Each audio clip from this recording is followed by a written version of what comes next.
We're going to move through the decades here.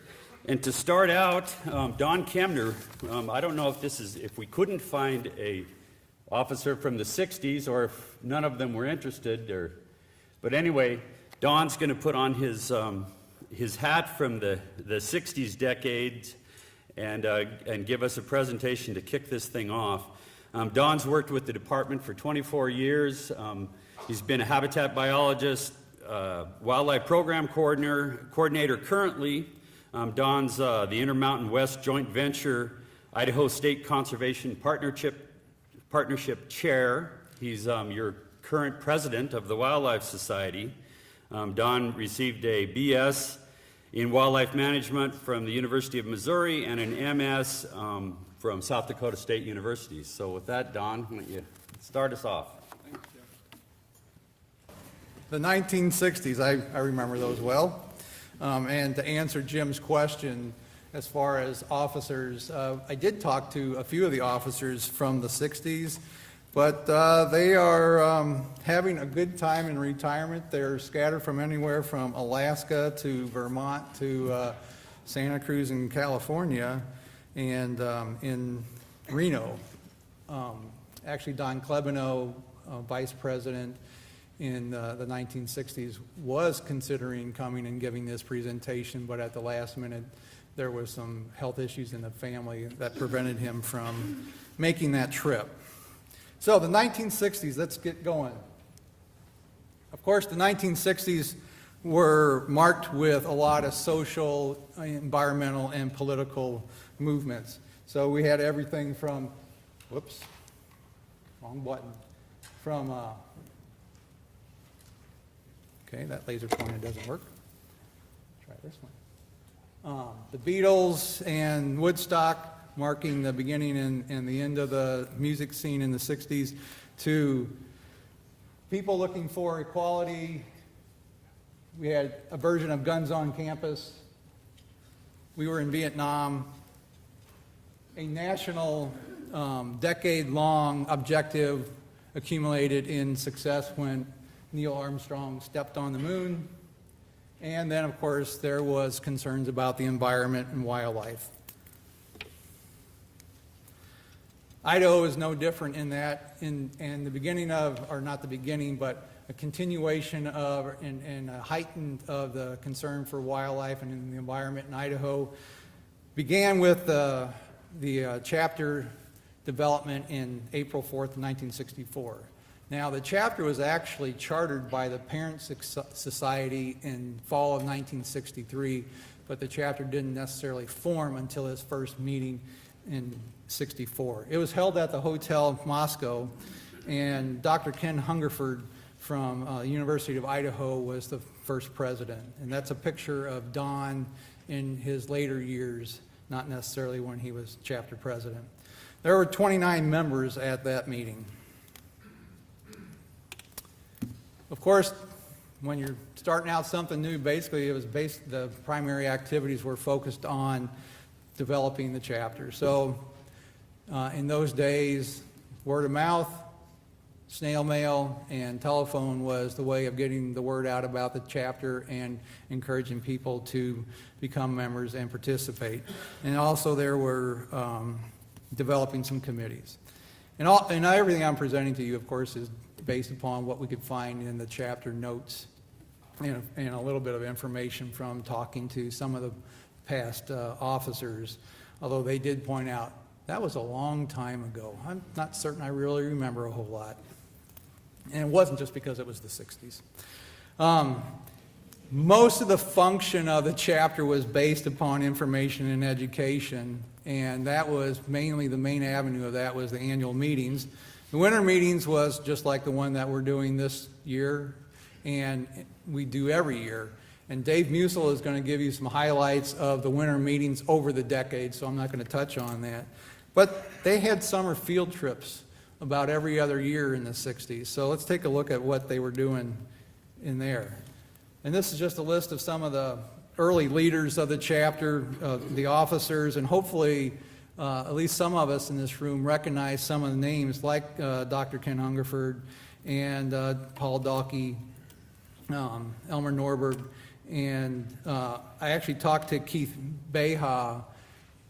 He's retired up in Alaska and having a great time. He actually thought about coming to the meeting, but he already had a muzzleloader shoot lined up in Arizona, so he couldn't make it. So the field trips. They had a field trip where they went to the U.S. Sheep Station and Medicine Lodge, and I'll give you a little bit more details. They had another field trip where they went to the East Fork of the Salmon River country, and then from there they went to Morgan Creek, Panther Creek, and the Passamaquoddy Valley. And they had a meeting or a field trip scheduled for in 1969 in Juniper Mountain and Mud Flat country down in the Oahes, but actually that field trip didn't occur until 1970. So what were they doing? Again, the focus was on getting information education out to members and others in the field of wildlife management and research. So they went to the sheep station just to find out, well, what is going on at the sheep station and in the research about creating more forage for domestic sheep. From there, that same day, they went to Medicine Lodge and learned from Dr. Don Klebeneau, who actually is retired and living in Nevada, about sage-grouse research. And a graduate student at the time, Gene Gray, Gene was a graduate student at U of I, he was also there to talk to him about sage-grouse research. And Gene now lives in Payette and is retired, and he's been very active in the West Central Sage-Grouse Local Working Group. They went on from there in the Medicine Lodge area and looked at experimental sagebrush spraying and so-called habitat improvement project. And I hope we have learned that lesson. Dr. Edson Fischer talked about antelope research and ecology. And then from there, they went up onto the forest and looked at some mountain mahogany rehab areas. And actually, I think some of us in this room have probably been on those sites themselves. I've been to some of those in the early 90s.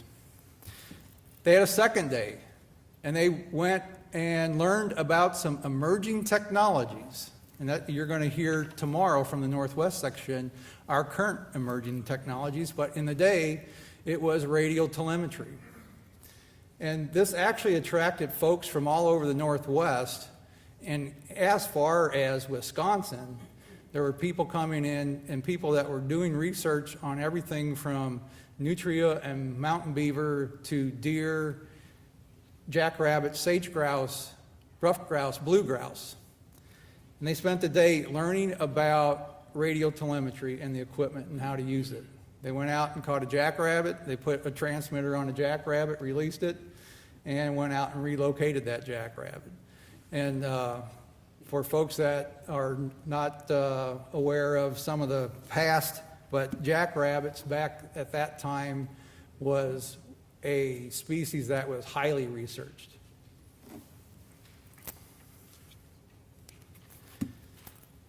In 1968, they went on to the East Fork, and as I said earlier, they went to the Morgan Creek, Passamaquoddy, and to Panther Creek, and learned about research and management on bighorn sheep and mule deer, elk, and again, looking at pronghorn and mountain goats. I can't really go into a whole lot of detail as to what they did on these trips because the notes don't speak to that, but we could probably go through some Idaho Fish and Game PR reports and find that information if you were interested.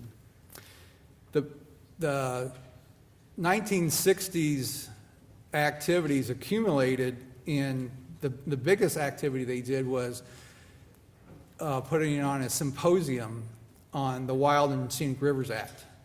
The act was passed in 1968, and immediately in passing of the act, the Lochsaw, the Selway, the Middle Fork of the Clearwater, and the Middle Fork of the Salmon River were included in that act and were named under the Wild and Scenic Rivers Act. This created a lot of interest about the act in Idaho because roughly about 50% of the river miles named under the act in 1968 were in Idaho. That act also said you need to consider some other river stretches in Idaho to be potentially considered under being named under the Act, and those included the ones that you see listed here. The Act gave gave the Forest Service and the federal agencies responsible for the lands where those rivers went through 5 years to study those river corridors and make a determination as to if they should be included under the Act. And then make recommendations to Congress, and then it also gave Congress as much time as it needed to make a decision. They're probably still making some decisions. And it also encouraged states to formulate plans.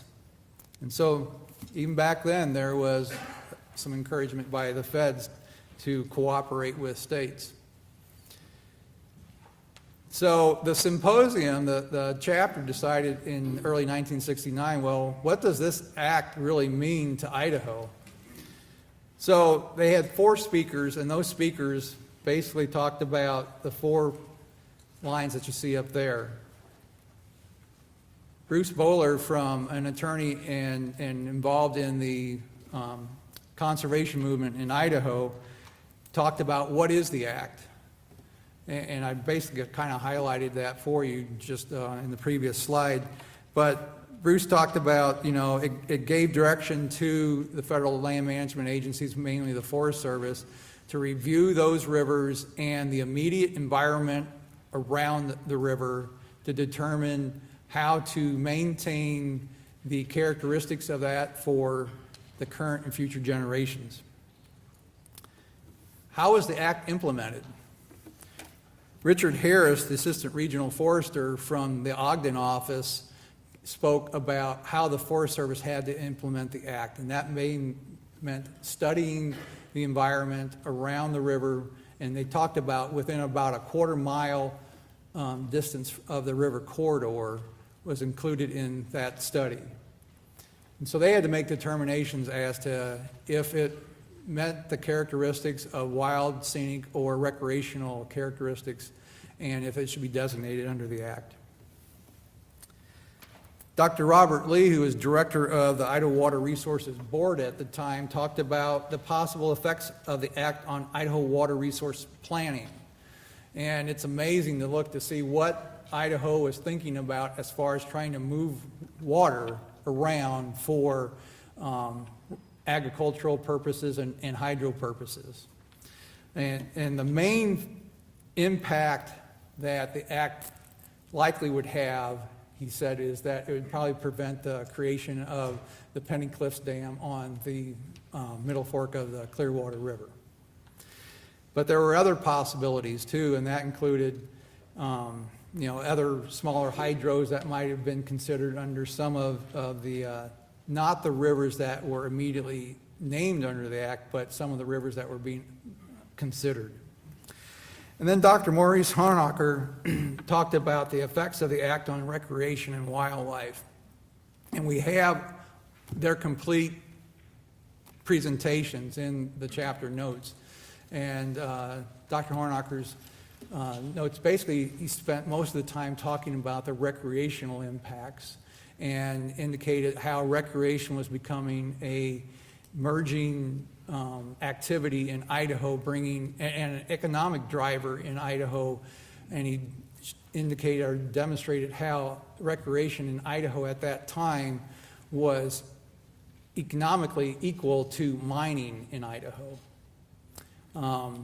So he saw that this was probably going to, in the long term, in the immediate and the long term, was going to be a benefit to Idaho because it was going to bring additional outside dollars and funding to the state and maintain those resources, because it wasn't a extraction of those resources or a degradation of resources over time or using up those resources, but maintaining those resources into the long-term future that could be used for recreation. And the benefits from a wildlife standpoint, he concluded, was primarily in the big game side of things, but he did acknowledge that it was probably going to benefit all species, non-game species and other species. But of course, at that time in wildlife management, a lot of the focus in Idaho was on big game species.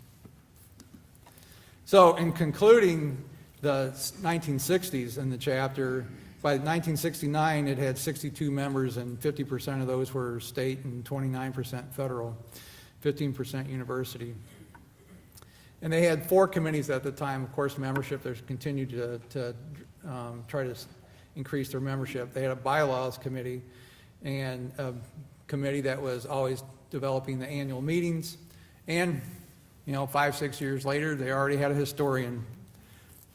And with that concludes my talk on the 1960s. So our next speaker for the 1970s is Marty Morache. Marty worked for the Department of Fish and Game for 29 years. He was a conservation officer, a regional educator, conservation education program supervisor, an ecological program coordinator, and the state non-game wildlife coordinator. Were you our first non-game wildlife coordinator? That's what I thought. He's got a diverse background. He's provided and he's kind of become an elder statesman, and he's in our office frequently helping us look at our management objectives and plans for our habitat areas. He's been a leader in educating and informing many diverse publics regarding fish and wildlife values associated with major land and water classification issues. So with that, Marty, please come and talk about the 70s. What Don didn't mention, I was the Wild and Scenic Rivers coordinator and the wilderness coordinator for the governor. I can't couch in adequate words the value that Governor Andrus contributed to the welfare of wildlife management in this state. It's just absolutely inconceivable. Without question, a number of the major issues involving fish and wildlife emerged in the 70s. Both the chapter and the Idaho Fish and Game Department would be addressing land and water management activities that would have profound implications on the state's fish and wildlife resource. The January 71 chapter meeting devoted 1/2 day to the panel discussion on stream protection in this state. The Idaho Department of Fish and Game indicated that 45 different streams covering 1,138 miles had 434 miles or 38% physically altered. That involved roadbed encroachment, channel relocation, mining, and channel clearance. The department's comments also included 15 pollution-caused fish kills in 1971 and 1972, and indicated over the past 12 years, 38 pollution-caused fish kills have been recorded in Idaho waters involving an estimated 1.8 million fish, 136 miles of streams, and 1,860 surface acres of lands and lakes and reservoirs. Industrial operations were responsible for 46%, ag operations 33%, and municipalities and transportation 10%. And believe it or not, the state legislature finally responded and the Stream Protection Act became law in 1971. That was a tough battle. In 1972, the chapter had a position statement on a legislative proposal for national recreation area / national park status for the Sawtooth Valley and its adjacent mountains. The department had reservations about national park status regarding lost hunting opportunity and lost game management concerning park status in several thousand acres. The department prevailed on Governor and his staff to recommend wilderness to the core area of the Sawtooth and recreational area designation for the remaining lands. The total NRA involved 756,000 acres, of which over 400,000 were in the wilderness in the Sawtooth backbone. In 1975 and 1976, the chapter sponsored a comprehensive tour of the phosphate mining activity to date and the proposed expansion of mining in southeastern Idaho. Department personnel accompanied the chapter members and presented concerns relative to big game migration routes on ridgetops where the bulk of the present mining had occurred, and indicated an extensive fish tagging program had been completed in the upper Blackfoot River tributaries to establish baseline data to determine negative effects if proposed mining occurs adjacent to streams. At the conclusion of the tour, the group felt that the extensive phosphate mining which is being proposed in this area will certainly have an adverse effect on wildlife and fisheries.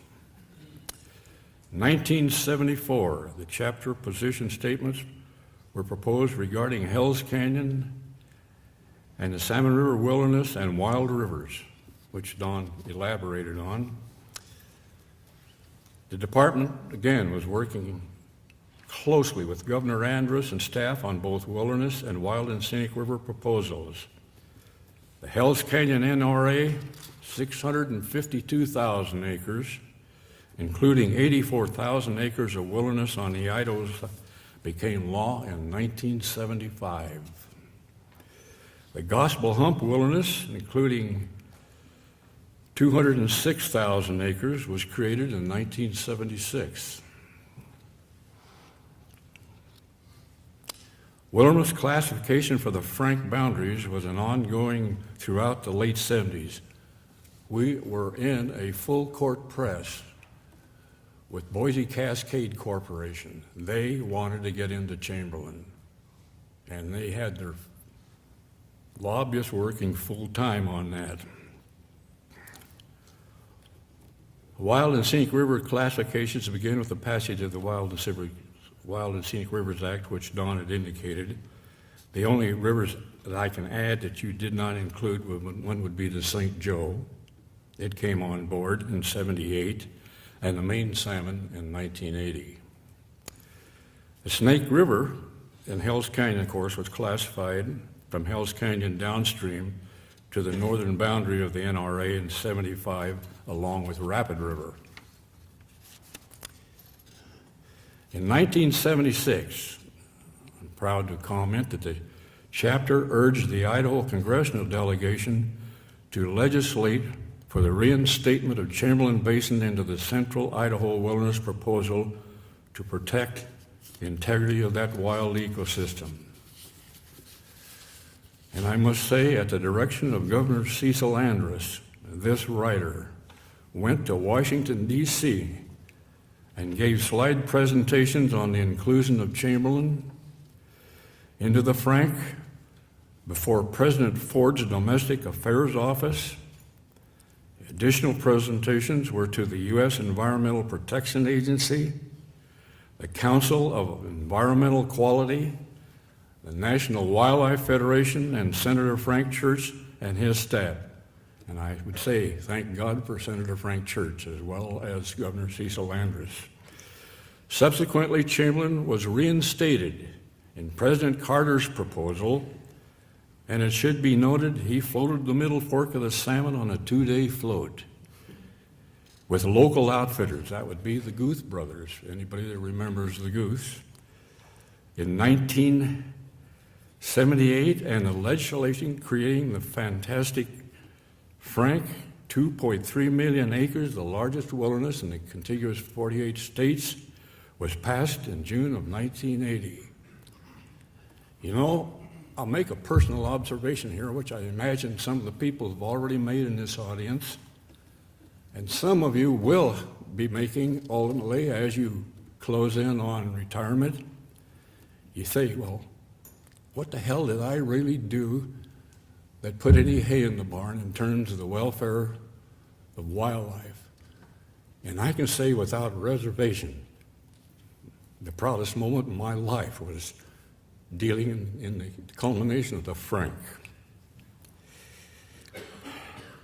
In 1979, the department was instrumental in assisting Governor Evans established a position on the very difficult and complex rare two issue concerning several million acres and some very high priority fish and wildlife resources throughout the state. He was a little harder to cooperate with than was Andrus. In reviewing the chapter's meetings during the 70s, it was evident that habitat degradation and loss would be ultimately discussed from time to time, with particular emphasis in this case on upland game bird habitat. And this seemed to me somewhat paradoxical with all the time high harvest on forest grouse, 181,000 birds, Huns, 121,000 birds, Chucker, 183,000 in 1978. But this was not the case for pheasant and sage grouse. I can remember Dick Norrell, the upland game bird biologist at that time, indicating the sky was going to fall in on the pheasants throughout the 70s and was going to show up in the harvest levels, and he was right. And it did. We went from an all-time high of over 750,000 birds toward the close of the 60s and into the early 70s, down to less than 300,000 birds by 1975. I'm talking pheasants now. And that population would never recover appreciably. Ironically, the sage grouse harvest in 1978 was 72,000 birds and would see dropping harvests in the coming years. Beginning in 1975, the sagebrush landscapes in the upper Snake region were turning over to agricultural pivot irrigation at the tune of 74,000 acres from 1975 to 1992. And that would see the ongoing decline in bird numbers, and this drop would further be exacerbated by intensive livestock grazing, as it is today. Invasive non-native plants, rural sprawl, and fire throughout the sagebrush habitat. Would you believe that since the inception of the Euro-Americans into the western United States, that would be in the beginning in earnest in the 1880s, there has been a 50% reduction in sage-grouse habitat in 11 western states since the migration of the Euro-Americans into the West. In 1978, the chapter discussed involvement in environmental matters reviewed and debated during many past meetings. The dialogue ranged from mild consensus for involvement to an occasional blast at membership apathy, indifference, and acquiescence. There was a general agreement the role of the wildlife chapter is dynamic and gradually changing, from wildlife professionals working with wildlife-oriented groups and agencies to an expansion of the profession into numerous governmental agencies and industry. This led to the establishment of, quote, the Environmental Action Committee, unquote, in the chapter. It viewed as a forum the wildlife professionals to collectively express their concerns and or positive positions based on ecologically sound principles about activities and actions that would affect wildlife resources. Coincidentally, beginning in the early and mid-70s, the department began amassing and assessing data to develop a long-range comprehensive state-wide wildlife management plan and detailed regional species management plans. This was a major concerted effort by the department to define and display its goals and objectives for wildlife for all interests to react to. The statewide fish and wildlife policy plan was delivered in 1978. In conclusion, I think all of us would do well to strive for the goals set forth in the preamble of the Society's bylaws, and I read those. 1, Section 1, Section 2, which reads, to develop and promote sound stewardship of wildlife resources and environments upon which wildlife and man depend. 2, and this happens to be my favorite, to undertake an active role in preventing man-induced environmental degradation. 3, to increase awareness and appreciation of wildlife values. And 4, and last, to seek the highest standards in all activities of the wildlife profession. Thank you. Our next speaker to talk about some happenings in the 1980s is Chuck Blair. Chuck graduated with a BS in wildlife ecology from the University of Wisconsin-Madison, a master's in wildlife biology from South Dakota State University with the Cooperative Wildlife Research Unit. And Chuck was the Northwest Section president from 1989 to 1990. He was a wildlife ecologist with C2HM Hill, and he worked throughout the West and Alaska. Chuck's retired in 2012 after 32 years. So I think we all owe a really huge debt of gratitude to Marty and that cohort of the 70s that worked so hard to bring about many of the things that we enjoy today and hopefully don't take for granted, but that can happen. Folks like Ted Trueblood, Jack O'Connor, Elmer Keith, Cecil Andrus, of course, Senator Church, Dick Woodworth, Franklin Jones, Bill Miners, Fred Christensen, Bruce Bowler. They were giants, and they did so much during that era to preserve a lot of what we enjoy today. The 80s were not quite such a turbulent time as the 60s, but there were a few issues that we dealt with. Chapter presidents during that period included Jay Gore from 80 to 82, and Jay was going to make this presentation, but kind of got snowed in Missoula, so I'm subbing for him. Most of what's in here he put together in terms of some of the historic stuff. Lou Nelson from the University of Idaho was the president from 82 and 83. I was the chapter president from 83 to 88, and Jack Conley followed up at the end of the decade from 88 to 91. Many of the issues, of course, in the 80s relating to wildlife and habitat that the chapter found interesting and focused on were the same as those that the Fish and Game Department and BLM, Forest Service, Fish and Wildlife Service were interested in as well.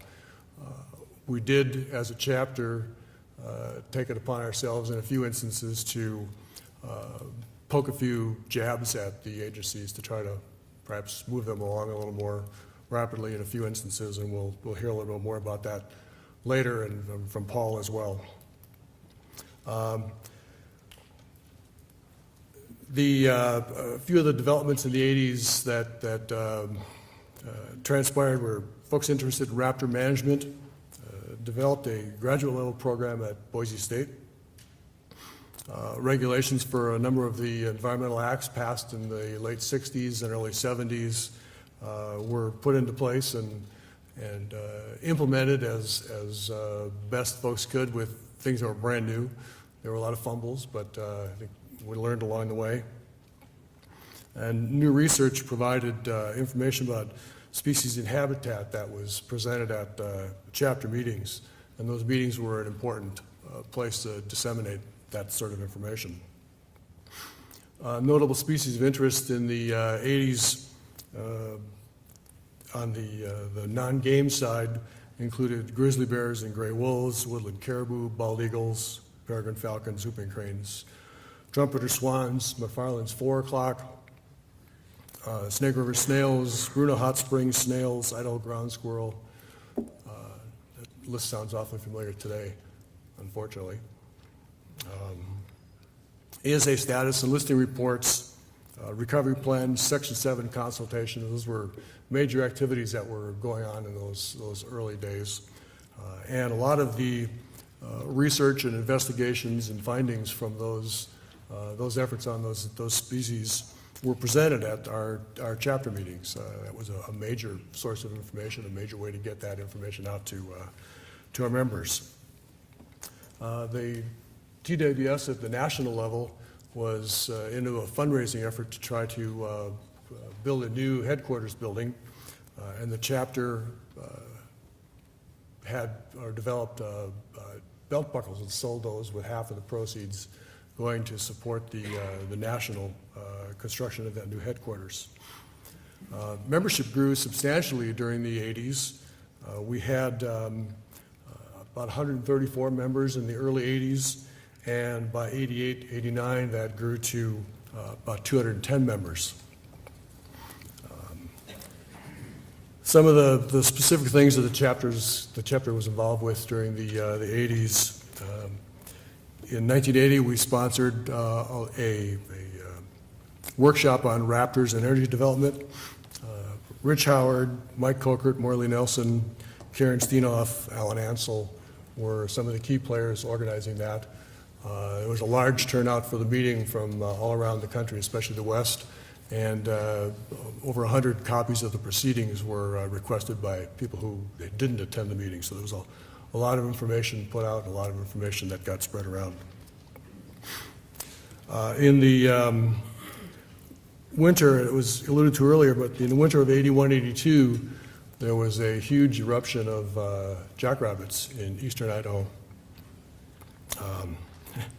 The infamous Bunny Bash had its 15 minutes of national fame during that period, and many of you may or may not know, but jackrabbits really have never recovered to those levels of that eruptive population in that time frame. In 82, the chapter sponsored an outdoor ethics workshop. One of the notable speakers was Lynn Greenwald, who was the director of the Fish and Wildlife Service. In the early 80s, Dr. Eric Jensen started raising concerns relative to the rarity and conservation needs of Idaho ground squirrels. In 82, 83, there were some rather dark times under the Reagan administration, and Secretary James Watt attempted to eliminate the cooperative wildlife research units. The TWS at multiple levels, as well as others, rallied in defense of the units, and they continue today, so that effort was a failure. In 1983, the chapter organized and conducted a public wolf management symposium. The event included Minnesota and Isle Royal wolf researchers, Doctors Steve Fritz and Dave Meach, and as well as Blackfoot tribal members talking about some of their customs and beliefs related to gray wolves. In 84, as I guess any good Democrat, I convinced the board to raise the chapter dues and the meeting registration fees. Higher taxes, but we gave services. One of the main reasons being that we were able to move our meetings from a single large auditorium to a facility that had multiple rooms for presentations, so that in a 2 or 3 day meeting we could have twice as many presentations and posters. And I think that was one of the things, along with other activities I'll get to later, that helped spur an increase in membership because there was just so much more information available. In 83 and 85 through 85, several Idaho chapter members worked with the AFS and soil conservation districts and Burley Senator Vard Chadburn to try to pass a tax incentive for landowners to protect riparian areas on private lands from excessive livestock grazing. We worked with Senator Chadburn to get what we thought was a pretty good bill developed. The first year we didn't get any headway. The second year we were able to have some committee hearings, but unfortunately the cost issue of how to make up for what seemed like a minuscule cost of the state ended up killing it in our fiscally conservative legislature.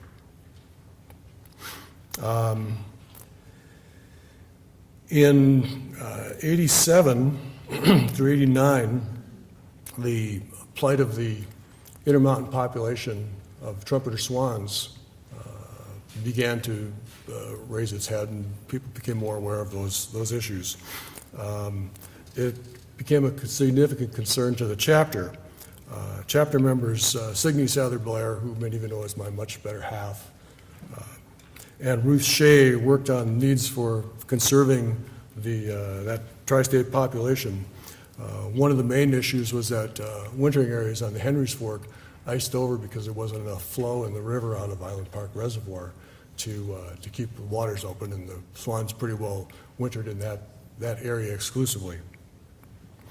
So with strong support of the chapter board from 87 through 89, Signe and Ruth and myself and a few others, as well as some pro bono legal assistance, prepared a petition to list the intermountain population of trumpeter swans and submitted that to the Fish and Wildlife Service in April of 1989.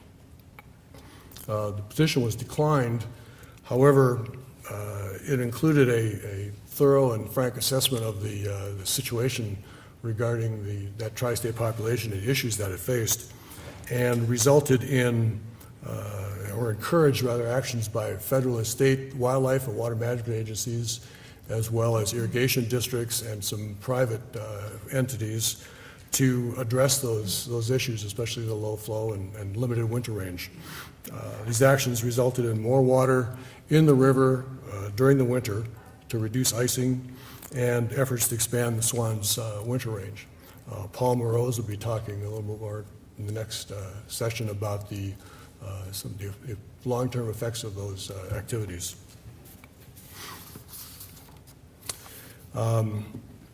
Jay had a closing comment. He wanted to encourage everyone to get certified through the Wildlife Society.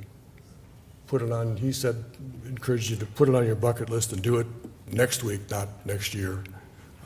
And get that CWB letters behind your name where everything you sign and do, and it's important to do that, and John will probably hit you with it a little bit later.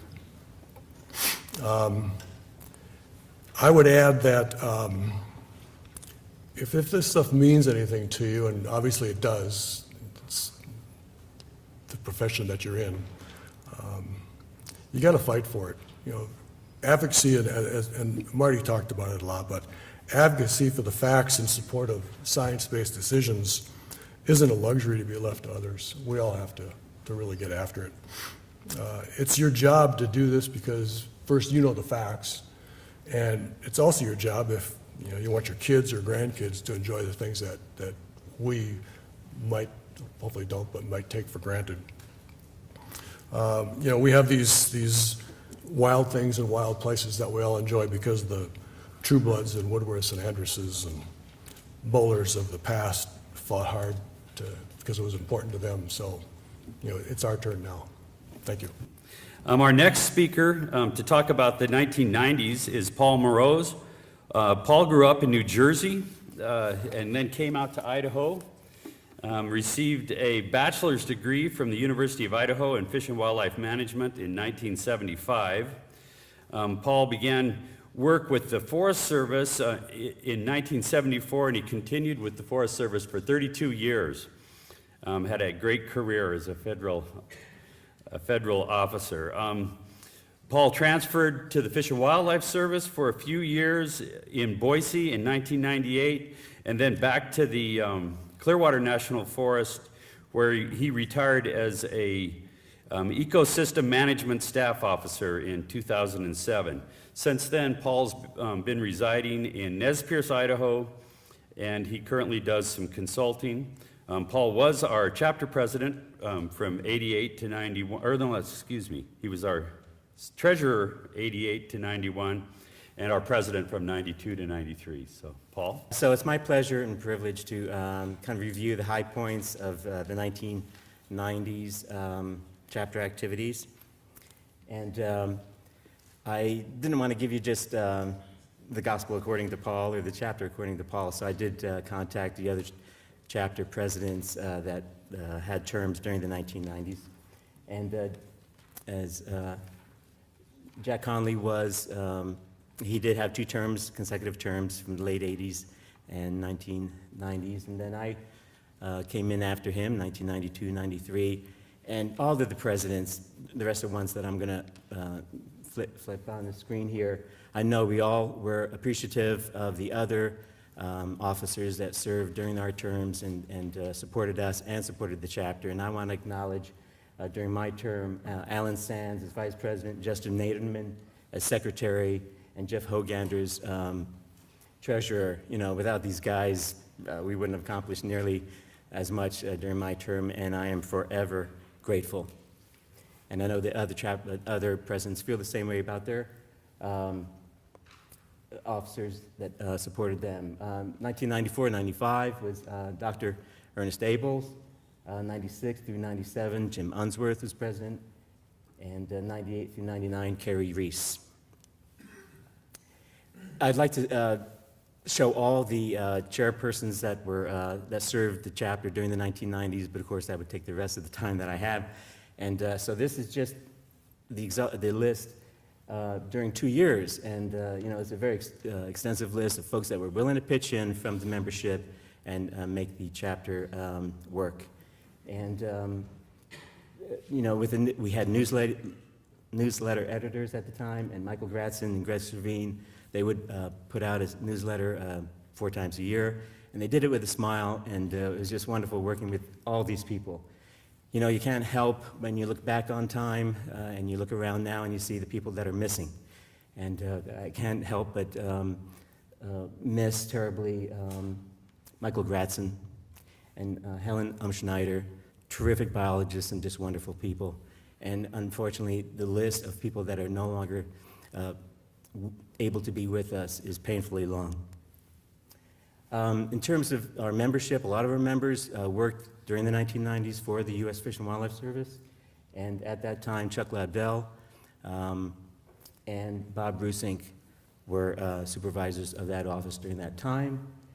Fish and Game, Jerry Conley was one of the longest serving director of Fish and Game all through the 1980s and well into the 1990s. And Steve Maley worked for 2 years following Jerry. Our governors during the 1990s, Cecil Andrus, which we owe a lot of gratitude to in the field of wildlife resources, and then Phil Batt finished up the decade. Our congressional reps, these are the people that we were contacting primarily through letters, but on occasion through hearings and public meetings. And senators, and some of the folks that served as in the House of Representatives in Congress from Idaho later came back and served again as senators. And so these were the people that were receiving our letters and engaging with us, and that we were looking for support from. Just to kind of come back to the Swan issue very briefly.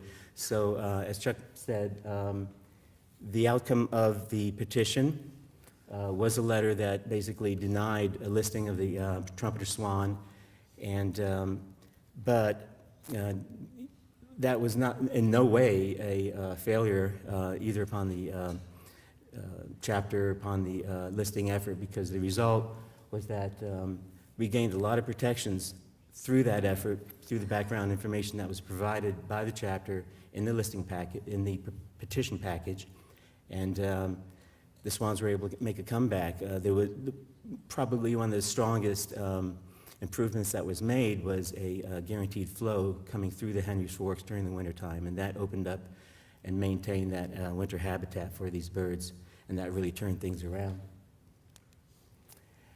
So even though the trumpeter swan was not listed, we already had 5 wildlife species, and as Chuck mentioned, quite a few other species. There was a lot of listings that occurred during the 1990s. They were primarily on the aquatic side, steelhead salmon runs that were listed. There were plants that were listed. But in terms of wildlife, we had bald eagle, peregrine falcon, grizzly bear, Selkirk Mountains, woodland caribou, and gray wolf. And there was a lot of work during the 1990s on species that would not be listed until the following decade, including the Canada lynx and northern Idaho ground squirrel that were listed in 2000. But a lot of the groundwork was done in the prior decade, and including a lot of chapter member effort. And then we also had candidate work being done during the 1990s, and the Great Basin Columbia spotted frog and the southern Idaho ground squirrel, both candidates. So the chapter paid attention to all of those species and spent quite a bit of time working on those, but admittedly, some species took more of our time than others during that 1990s decade. And all through the early in that decade, we were getting updates on the proposal to reintroduce wolves to Idaho. And during our 1993 annual meeting, we were given a presentation by Jerome Hansen and John Rochelle on the EIS effort that was being headed out of Montana by Ed Banks as team leader. And part of that EIS process for the reintroduction of wolves was scoping for public comments from interested organizations and individuals. And of course, the chapter developed a letter in concert with the national office, and Tom Franklin was president at that time. And so we put together a letter, 3-page letter with remarks and 9 recommendations. And our recommendations were based heavily on a manuscript that was developed by Dr. Jim Peake out of the University of Idaho. And I signed that letter in October of 1993. Sent it to the EIS team. About a year later, Jerry Conley, Director of Fish and Game, sent a letter to the EIS team as well, also in support of reintroduction of a non-essential experimental population of wolves to Idaho, and presumably these animals would be brought in from Alberta and/or British Columbia. Well, the EIS team gathered all those comments, did the rest of their analysis, and in 1994 concluded with the alternative that was selected was, with all the alternatives that were examined, including no action, which would be leave things well enough alone, they selected the option of reintroducing wolves, and that option was implemented beginning in 1995, with 15 animals brought into Idaho in January of 95 and another 20 in 1996. The biggest issue, clearly, with the gray wolf is what they eat and the fact that they do prey on Idaho's big game species. And so yes, 20 years later, whoa, the wolf situation is still very interesting. And as far as we can tell, there's no end in sight. There's been countless articles written about how Idahoans feel about the presence of wolves back in Idaho, and no end in sight, and a number of articles that will be written in the future. So even though the wolves did take a greater than their share of attention from the chapter and from a lot of Idahoans, there were other species that were also recovering, like the wolf. Karen Steenhoff kept us very aware of the increased numbers of bald eagles through the 1990s, and eventually they would be delisted in the next decade. And the peregrine falcon was delisted in late 1999. And but other species were slipping, and sage grouse were clearly one that Jack Conley, Kerry Reese, and many other members kept us apprised of. So we had a lot of things to attend to, well beyond the wolf, and we had these proposals. There was the ESA reauthorization during the 1990s. The issue there that we anticipated that there was going to be an effort to weaken the law. It was perceived to have economic impact on a lot of people. A lot of people didn't like the fact that it had an impact on private property rights, and there was just this feeling of big government coming down on the country. And so there was a lot of pushback. We Ernie Abels wrote some really eloquent letters in behalf of ESA, and it came kind of through the reauthorization process somewhat pretty well unscathed, still very strong. The expansion of the Air Force bombing range was proposed for Owyhee County, and the expansion was expected to take in part of the Snake River birds of prey area, and so a lot of us testified at various meetings in Boise. I remember standing in front of the Air Force guys, and they were very polite, but they wanted that expansion, and it was right, at the front end of Desert Storm and a lot of those activities. And so we held the ground and as best we could, and there might have been some expansion, but it didn't have nearly the ill effects that we feared. And they stayed away from the main canyon. 1990 Farm Bill, that was mostly a Ernie Abels effort. The issue there was a proposal to reduce the number of Conservation Reserve Program lands, CRP lands. At the time, in the 1980s, we had about 850,000 acres in Idaho under that program. They were looking to reduce the funding, reduce the acreage, and a lot of species would have declined at that time if that had gone on. The funding kind of held together for that period. There was funding, the same thing that Chuck mentioned during the 80s. There was another hit potentially on the cooperative research units, and Ernie Abels and Kerry Reese fought hard for that funding, and that was also maintained during the 1990s. Teaming with Wildlife was an effort to have a surplus added to a lot of outdoor items like binoculars and things like that, to where that money would be collected and used for non-game wildlife. There was a tough fight, still in the works. Lots of places that sell those kind of items fought to keep it out. REI, unfortunately, was very strong in trying to fight that effort, and so it's still an ongoing effort to make that happen. Conservation strategy for bull trout, that was not something that the Idaho chapter initiated, but we did support the AFS in trying to develop conservation strategy for bull trout. Ultimately, it was still listed as a threatened species, but despite this effort, but still we were successful in pulling together a lot of good potential practices for bull trout. And of course, sage grouse conservation all through the 90s was a constant effort to stay on top of. In terms of some of the strength of the chapter during that time, just like today, our strength comes from the membership. And we have a wide diversity of members representing a lot of agencies, and those agencies have different responsibilities. And so we are not necessarily of one mind on a lot of these complex wildlife issues, but we do have a shared passion, and that's the main thing that keeps our chapter influential and as important as it is. And we have a lot of members that are willing to pitch in and make things happen, work for the chapter. At the time, 1990, through the 1990s, we had about 270 members. And today we have about 170, plus or minus, maybe a little bit more than that. And one of the reasons that we may have seen this kind of a decline in the field of, in the membership of wildlife biologists for the chapter is what we're seeing both nationally and more locally. Nationally, this is a graph that indicates the highs and falls of the government workforce, and this is all levels. This is federal, state, and local.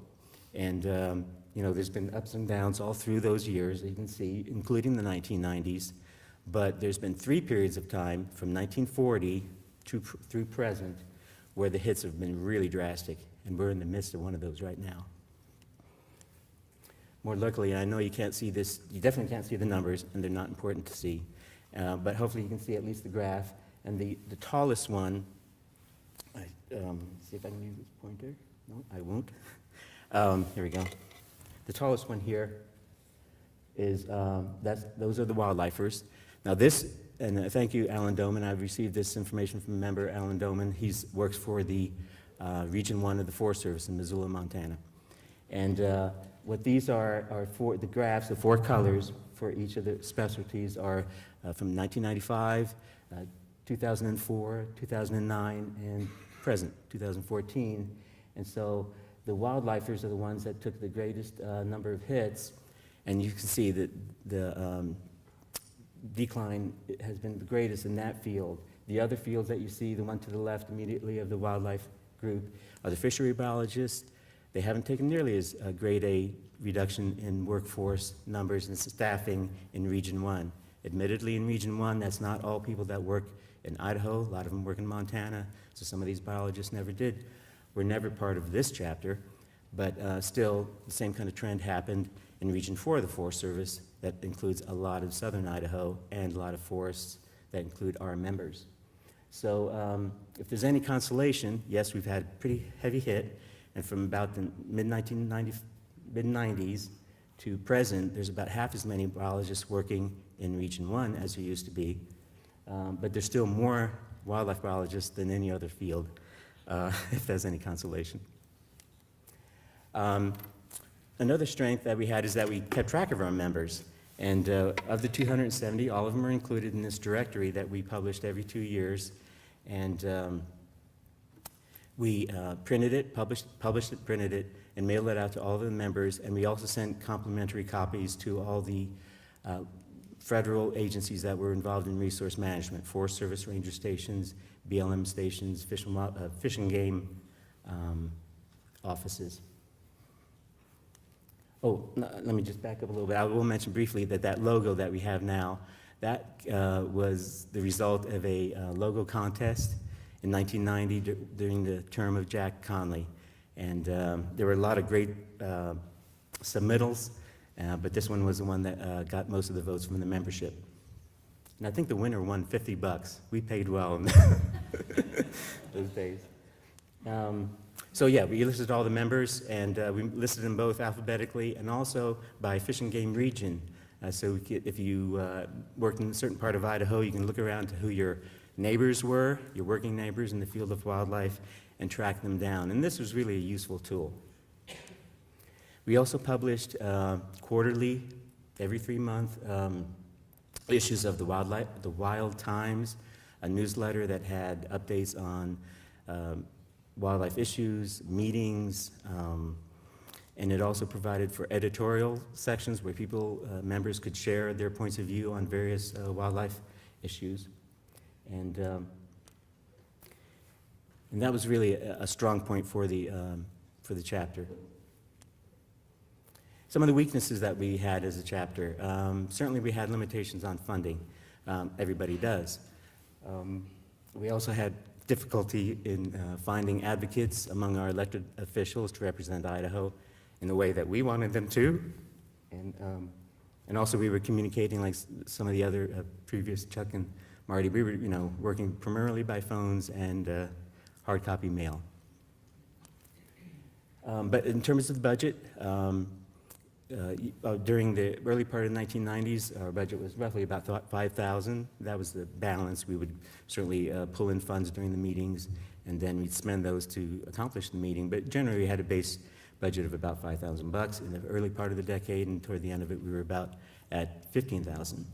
But we had enough money to do the essentials, and we tried to manage our funds as well as we could. And so we were able to contribute to 3 scholarships in the major schools, universities here in Idaho.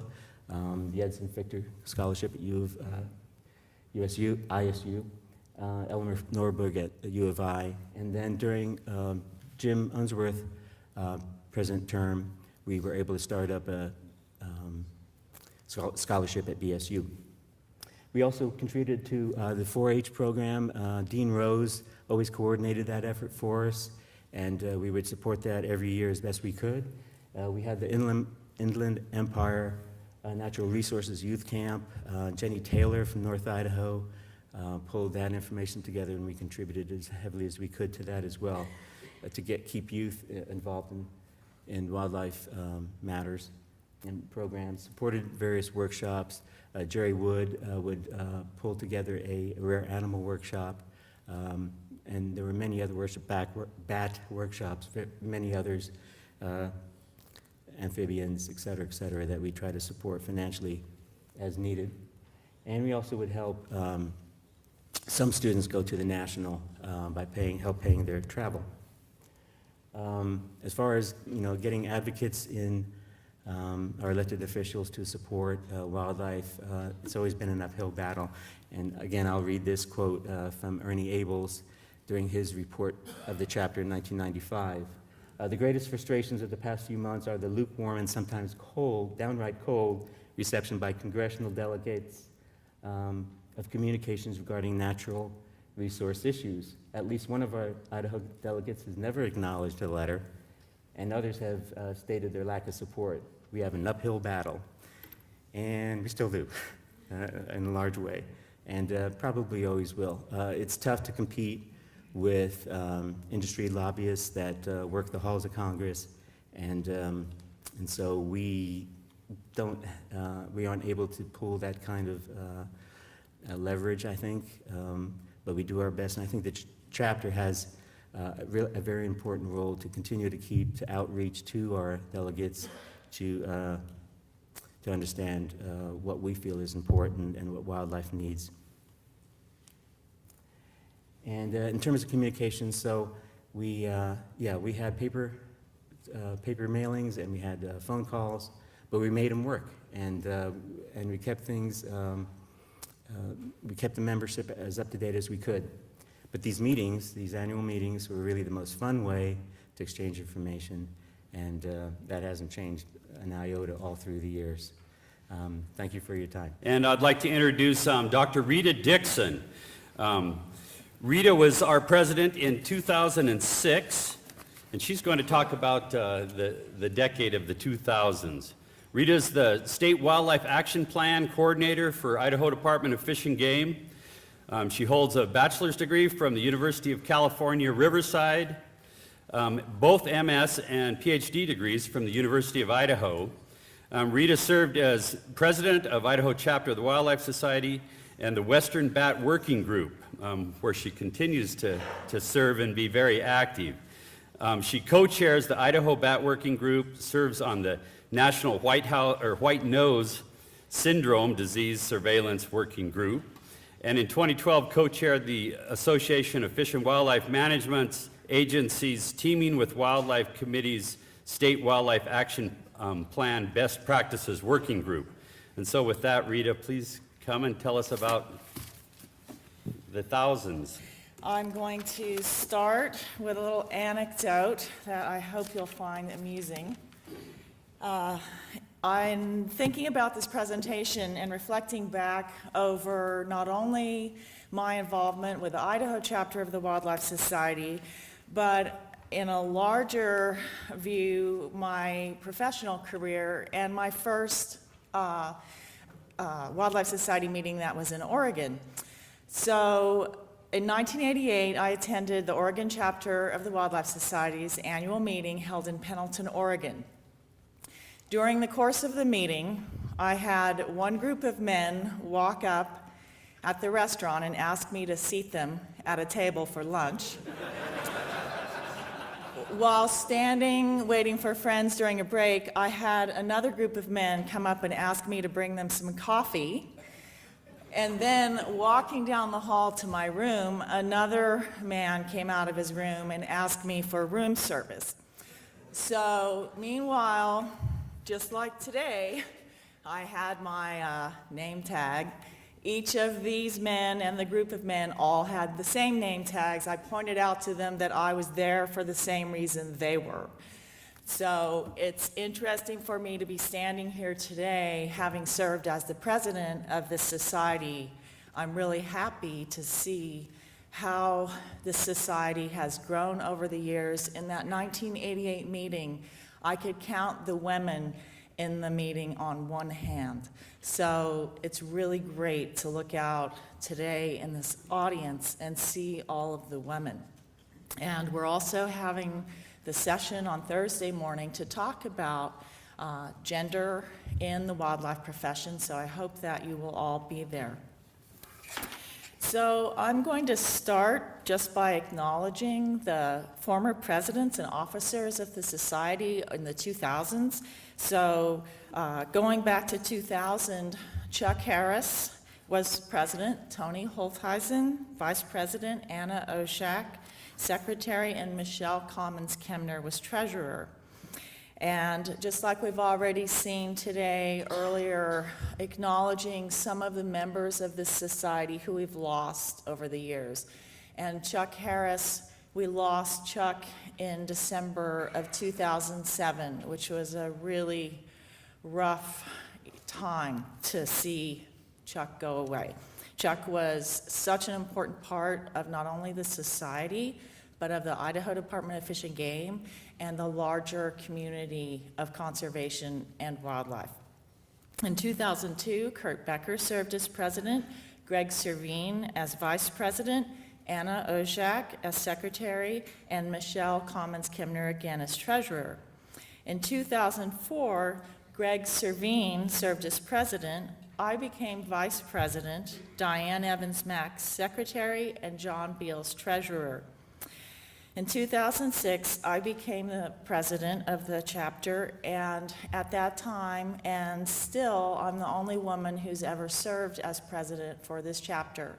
So all of you women, get out and run for office, please.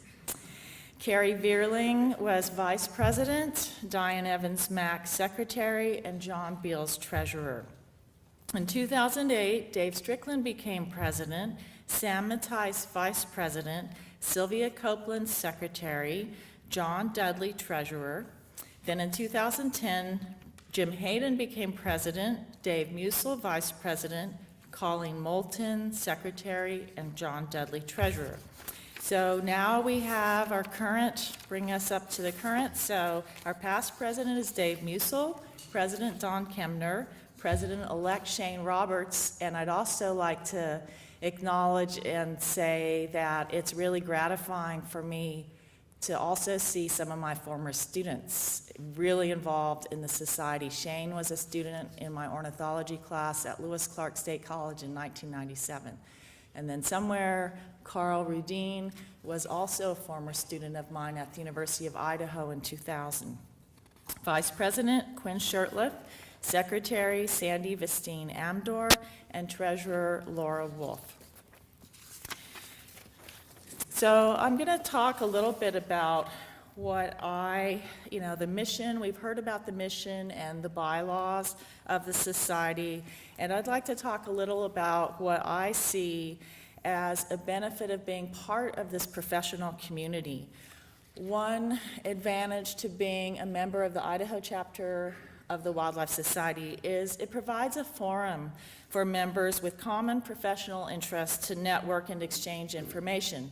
And not only that, not only the common interests, but diverse interests, because by coming together, we get to share and learn about other disciplines and things that might not be part of our daily realm. It also creates a wide network of colleagues to help us do our jobs. And also, it's a really great way to keep up with the latest information going on in Idaho, research, and just all of that sharing.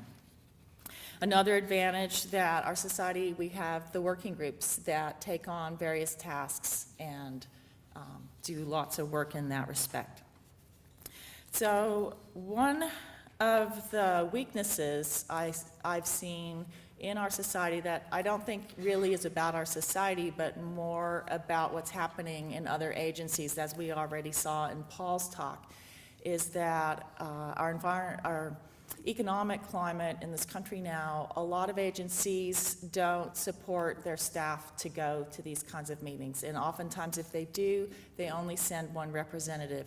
So that's something I'm not sure, we really have a good answer for, but it would be great to see, other agencies send more staff to this. And I'm happy to say that the Idaho Department of Fish and Game has always been really supportive of us attending these meetings. So I'd like to talk too about some of the major issues and things that happened during the 2000s, both before I became president and also when I was serving. So one of the biggest changes that happened in the 2000s was the advent of the state and tribal wildlife grants program.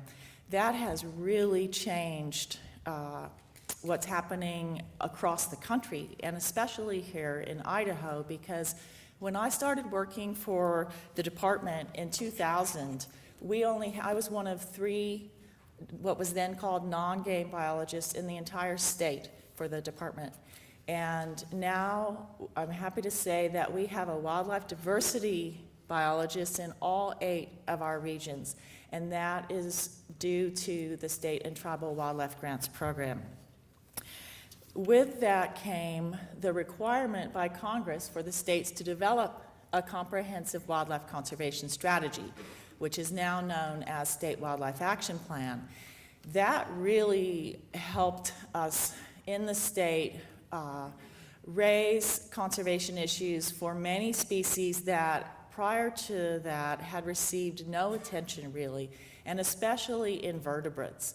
So as we move forward in revising our State Wildlife Action Plan, which is due in October of 2015, I'd like to go back to Marty's comment about putting hay in the barn. That's really what we're going to try to accomplish with our revision in terms of what, 10 years from when we revised the plan, looking back, will we have hay in our barn? We really need to focus on things that we can accomplish and get out there and work with our partners to get things done. So some of the things that happened in terms of the actual society's involvement and the executive board during the 2000s was in 2006, the executive board submitted 2 letters of endorsement, actually during the past year. So the first was in support of a grizzly bear delisting in the greater Yellowstone ecosystem.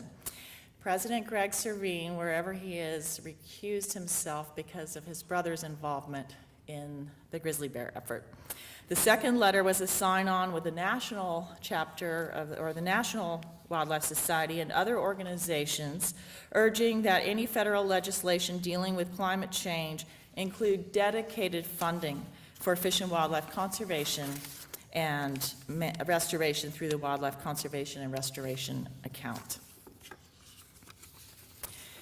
We already heard of another loss, too, that happened in 2000, the loss of Michael Gratson, who was killed in a helicopter crash that also killed the pilot and injured Matt Lucia.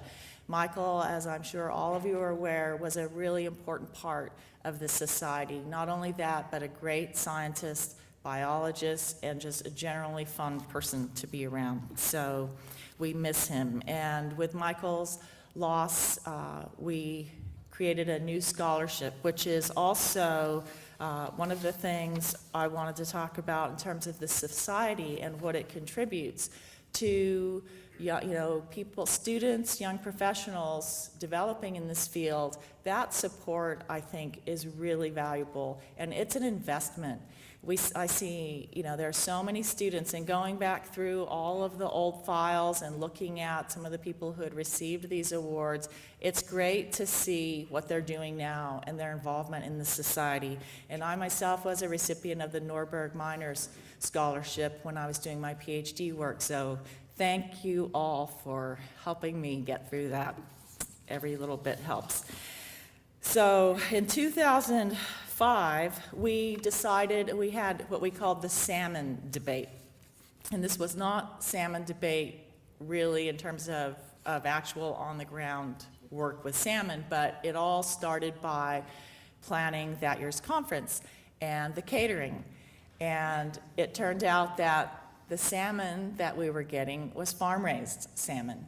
And so someone asked the question, do we really want to do that? As a professional society of wildlife biologists, does that make sense? So it started an entire conversation that just grew.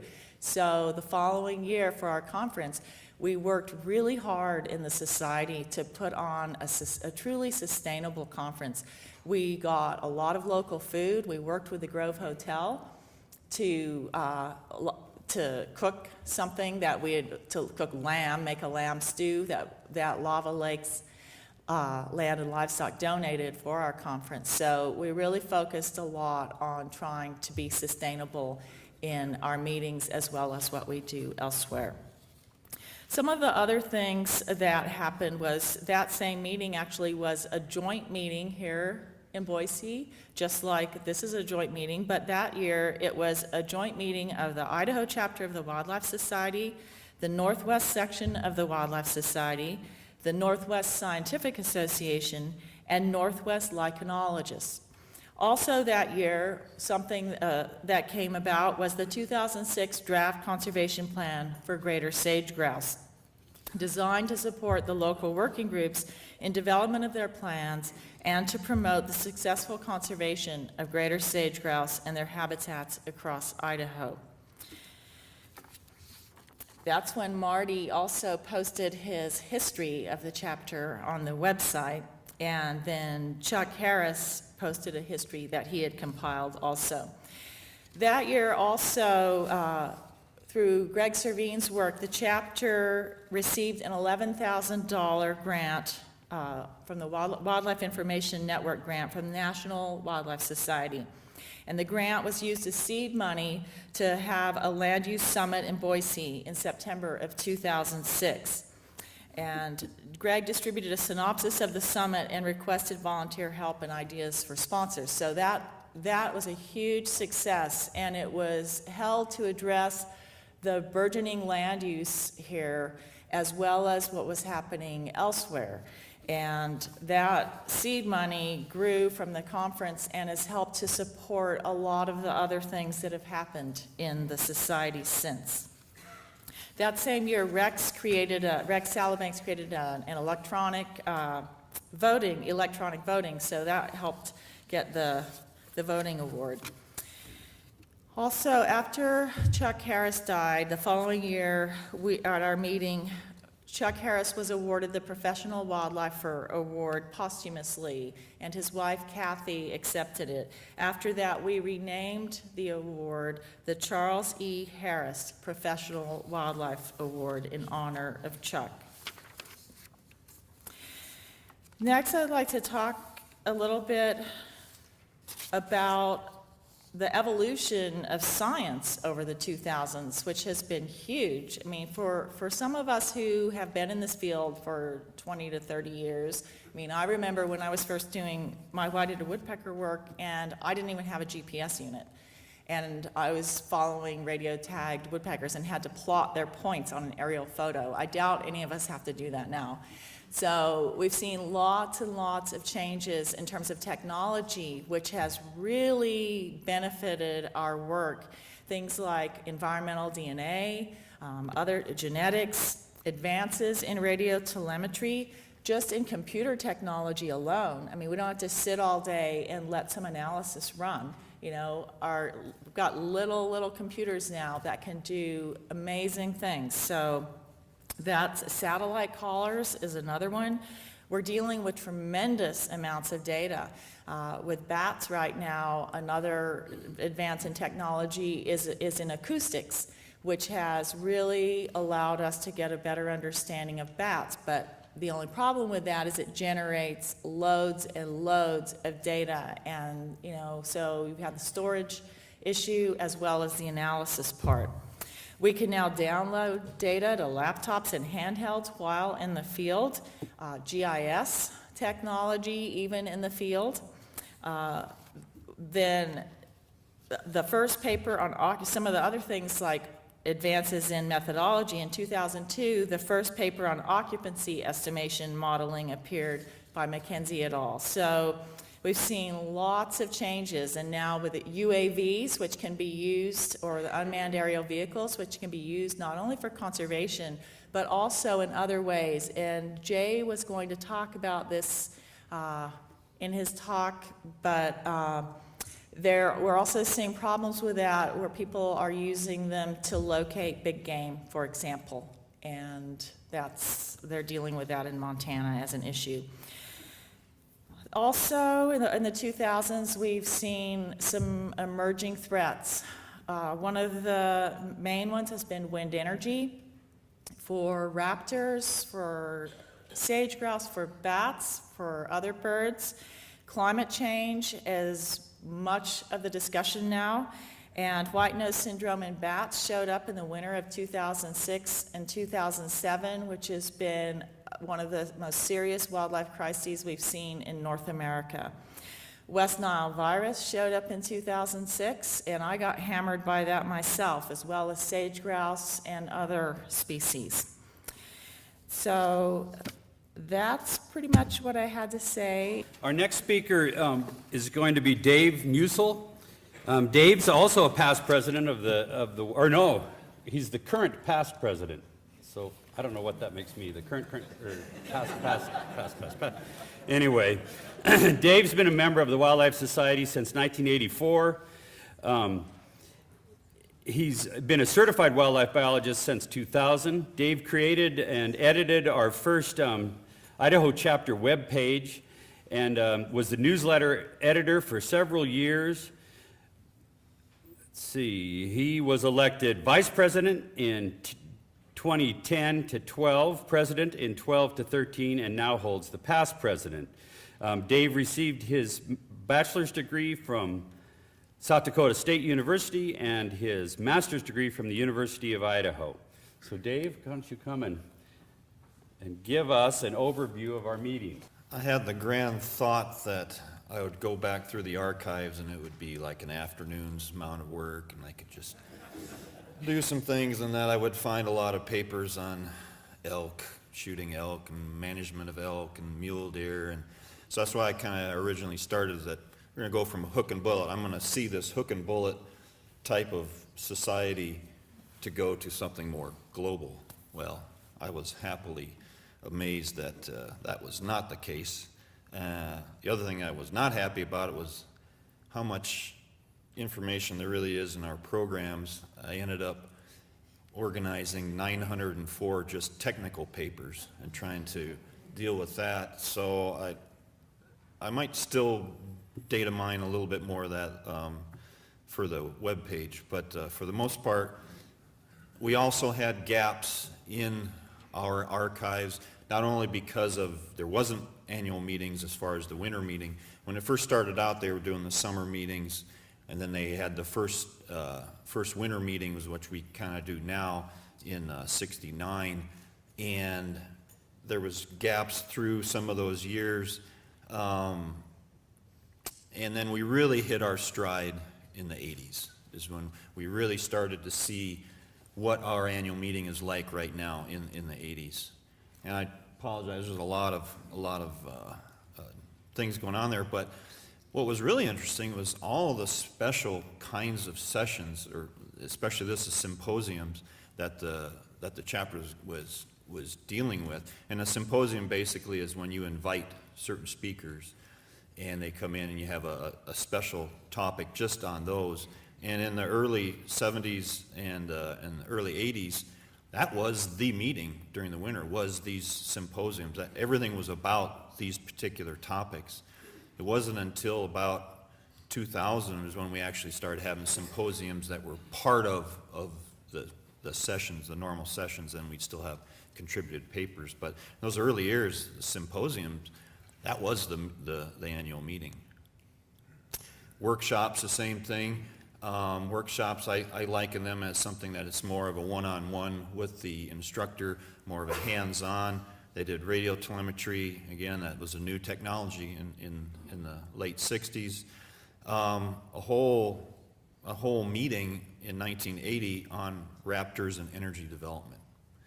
And that was considered a workshop, but probably should have really been considered a symposium, because that was the entire meeting.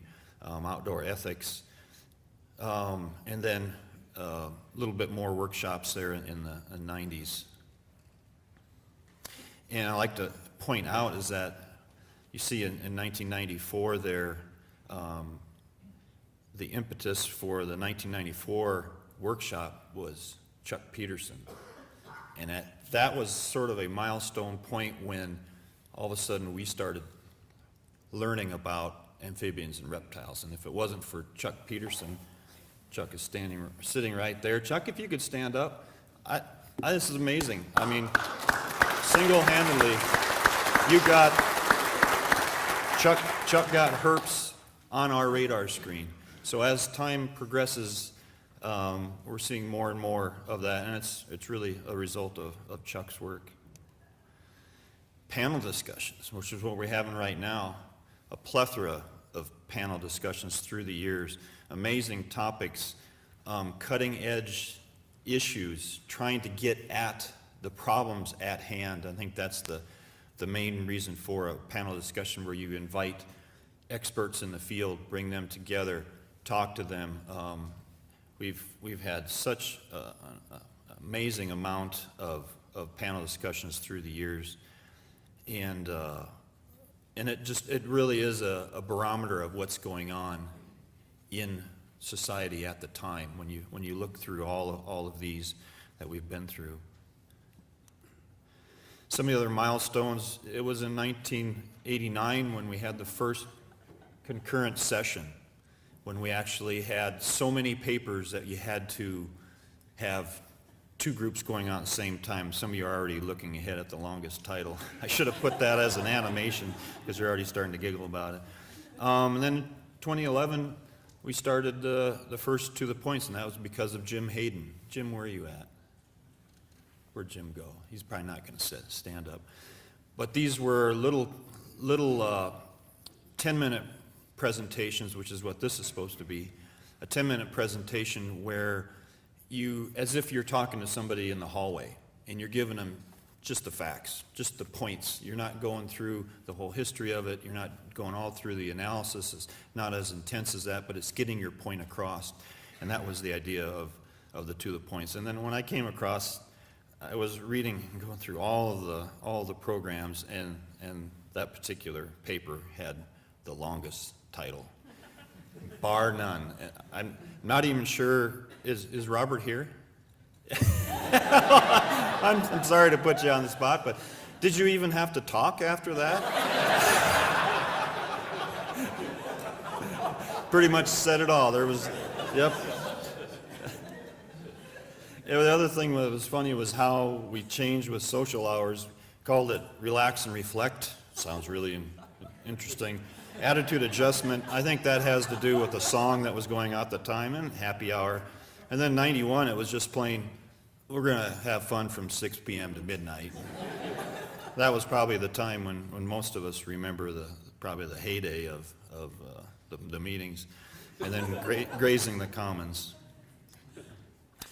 Also, working with other organizations, other agencies. That 1980 workshop was with Bonneville Power and Idaho Power. We have been with the Northwest section 3 times. Now this is our 4th time. American Fisheries Society, much to some of our chagrin, we actually have to work with some of these fish folks. But it's been a lot of fun because you get to have different folks getting together and enjoying a meeting together. Washington chapter, we actually had a joint meeting with them in 92, and we're going to be talking about a possibility of another joint meeting coming up in the near future. The Lichen folks, they were hard to find in the audience. They sort of kind of blended in. And then the Northwest Scientific Association, a couple times with them, and actually twice with different Lichen groups. And actual training sessions, haven't really had many of what we really consider training sessions, so it might be something to look at in the future. Sometimes they were called workshops in the past, but for intents and purposes of actually training. So I think that's something to look forward to in the future. Okay, this is the Dave Letterman time.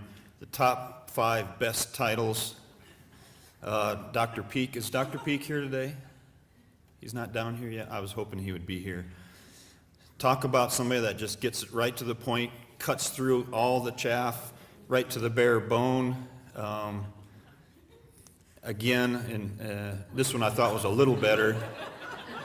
Totally biased status report, just telling you exactly, you're going to get exactly that. Mike Gratson, I thought it was it's funny, just out of sheer in your face, bam. I mean, you wanted to go to that talk just because of the way it was presented. I think it's kind of fun to have fun with the titles at times. And John Romero had this one, and I'm kind of confused. Are they naked critters, or are you naked as you're watching them? I wasn't quite sure, but it was number 2. And by all means, the top, I stink, therefore I am the striped skunk. When I saw that one, I said, ooh, I got a new slide for the presentation. I gotta talk about different titles. If you try to, one thing that really daunted me was trying to organize, well, how have the papers changed through time? And every paper is a little different. I went to try to organize a paper. Well, is it really ecology? Is it management? It's population status, but it's kind of ecology. So I just boiled it down to just the species alone. The general wildlife topic, that's 22% of those 904 papers. And these are just, they could be habitat-related issues, just broad-scale type of papers. And these are just the contributed papers, the technical sessions, not the symposium. I didn't put any of the symposium in there at all, or the workshops. It was just what came in from the folks from out in the field. And Carrie, you should be happy to see 8% sage grouse. We beat out elk. I was so happy to actually see that. But this is a little bit confusing because there are some papers where you have elk, wolf, deer, or there's combinations. So these were just topics that were strictly for that species. If you went through all of it and took all of the raptors together, all the raptor papers over the years, I think those would probably be way above sage grouse because there's so many more species of raptors. So yeah, raptors, there you go. And then, and now even more with the, when I talk about birds, multiple species, I'm talking about the non-game birds, the neotropicals, the breeding birds. Some of these papers could be talking about dozens of different kinds of birds, and so it's hard to say. And then you have other papers that have individual neotropical birds, and so those really should be lumped in too. So if you put those all together, they'd probably be up there at the top too. So that's something more to be looking at. I wanted to put in how we've changed with our technology. This is a slide that I gave in 1987, my first time I talked at the chapter. Kids, back in those days, you actually had to build your own slides. You had to take pictures of your data. You had to plot them out on a usually a little machine that had these little plotter cartridges things in there, and it does all these things. Then you had to take a picture of it. Then you had to take that film down to the processing center, and they had to then change it from black and white to blue and white. And then if you were really cool, you asked them to do it in amber, which is a whole other different process. So that's just kind of a flavor of how things have changed and what's, you think back how archaic that is, but that definitely made you have your paper ready the day, weeks before, because you had to have your stuff back in time. There wasn't this last minute, 2 o'clock in the morning, oh yeah, I'm gonna put that in there, that we can with PowerPoint now. Boy, you had to be a lot more organized back then. And I just wanted to share that with you. So anyway, that's an overview of just kind of generally how our chapter has kind of changed with the presentations through time, the different items. And that's what I have, Jim. The next speaker is Jonathan Haufler. Jonathan is the executive director of the Ecosystem Management Research Institute in Seeley Lake, Montana. His previous positions include professor of wildlife ecology at Michigan State University, manager of wildlife ecology programs for Boise Cascade, and that's when we met Jonathan, when he was an Idaho boy for a while. He holds a BS from the University of New Hampshire, an MS from Virginia Tech, and a PhD from Colorado State University. He's been a member of the Wildlife Society for 40 years, and he's our current national president. It's interesting hearing these reviews of these different decades, and I think in a broader picture you can kind of look at some of these and think back, and I kind of look at them a little bit as, you know, during the 60s, really the wildlife field was in this organizational phase largely around game programs, just getting the science and the whole organization of wildlife management kind of in place. The 70s came along and we recognized, you know, we don't really have, there was this big environmental movement. We don't really have the legal basis or anything to do much about the environment. So there was a lot of movement there of establishing laws and regulations that allowed wildlife to have some actual standing out there. But that wildlife biologists were kind of few and far between in a lot of the resource agencies and such back then. And in the 80s, even though there were these laws in place, wildlife kind of took a second back seat to a lot of other programs. So I kind of view the 80s as the combat years, where if wildlife biologists wanted to get something done, they really had to go bang their heads against the status quo and try and make change. And that change came about, and through the 90s, we saw expansions in numbers of biologists in various programs, and sort of more of a leveling of the field that continued on into the 2000s, with that maybe being a decade of trying to do a lot more integrated planning and meshing of things together. Now we're in the 2010s, and it's going to be interesting to see what we call this decade. Maybe it's going to be the collaboration decade or something like that, where everybody's trying to learn how to work together nicely and come up with solutions, but we'll see. But it's a real pleasure to be here. Coming back to the Idaho chapter, I was a member here from '93 to 2001, and it's great to see the turnout and all the activities of this chapter. To put the 50th year of the Idaho chapter, and congratulations to the Idaho chapter for that. That's quite an accomplishment, as well as the 60th year of the Northwest section. Sort of to put that in context with the Wildlife Society overall. Wildlife Society was founded in 1937. It's 77 years old now. They had an organizational meeting in 1936 as part of what is now the North American Wildlife and Natural Resources Conference, and conservationists such as Aldo Leopold, Arthur Allen, Ding Darling, and others got things going back then. And it started as a volunteer organization. Ralph King was the first president, and didn't actually have a paid staff until 1963, so it went a lot of years in that capacity. It held its annual meeting every year at the North American until the Wildlife Society started its own annual conference in 2004. So there's been a lot of change over the years with the parent society. I call it the parent society as opposed to national, because we are international, and if I say national chapter, the Canadians all stand up and start throwing things at me, so we can't do that. Anyway, a lot of changes continued. Some of the things in the last few years we'll be discussing more at the Northwest Section business meeting. Harriet Allen, your section rep, and I will be there to talk about some of those. But to put some of this also in perspective, the Northwest Section being 60 years old, there are now 8 sections of the Wildlife Society. The Northeast section was the first formed in 1938, 1 year after the Wildlife Society was established.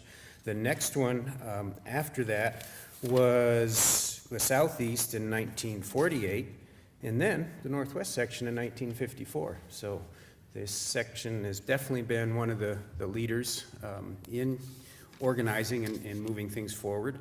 Our sections, of course, are very important to the overall structure of the Wildlife Society. Your elected representatives from the sections are the 8 members of those are part of the council, the governing body of Wildlife Society that makes all of its policy, program, and budget types of decisions. Those 8 section reps, of course, we have what's called the executive committee, consisting of the vice president, president-elect, president, and past president that comprise the overall council. So the Northwest section has been a key player for a lot of years in that. In terms of state and provincial chapters, the first of those was Minnesota in 1948. And then there was a long sort of lull in the establishment of those until the early 60s, where 6 chapters were created between 1960 and 63. Ohio, Iowa, Montana, Missouri, New York, and North Dakota. And then 5 chapters, including Idaho, were formed in 1964. So again, Idaho was one of the real leaders in forming that chapter at that time, and has been a major contributor since. Our state chapters are critical components of the overall operation of the Wildlife Society. They are the place where locally biologists can get together and network and address local issues. We look to the local chapters to provide good feedback to us at the Parent Society so that we know what the issues are out there that as a Parent Society we need to try and address or to help support at the more local levels. So I want to applaud both the Northwest section and the Idaho chapter for all the great work they've done over the years. I would like to make one plug here. One of my goals this year as president is to try to understand how to make sure the Parent Society is as important and supported by our overall membership as possible. And part of that is trying to get all of our members that are members, for example, at the state chapters, to also want to be and be members of the Parent Society. There's a major gap between a lot of our members in state chapters and those that are members of the Parent Society that concerns me as to why the Parent Society isn't recognized as an important enough entity to get that support across all of those levels. So I have established an ad hoc committee to be looking at that this year. You may get some questionnaires out on that. What we really want to know is what about the Parent Society either is as to why you are a member of the Parent Society or is not if you're a member of the state chapter and aren't a member of the Parent Society. What's lacking in terms of what the Parent Society can provide you, and what else could we do to encourage you to then be members of both? So I look forward to any input any of you may have over the next 2 days to me or Harriet about that question. But in closing then, I just want to say again, this is a great opportunity to show some appreciation to these chapters, both the Northwest section and the Idaho chapter, for all of the years of engagement, communication, professionalism that have occurred, and we look forward to many more years of interacting with both of those chapters. So, thank you.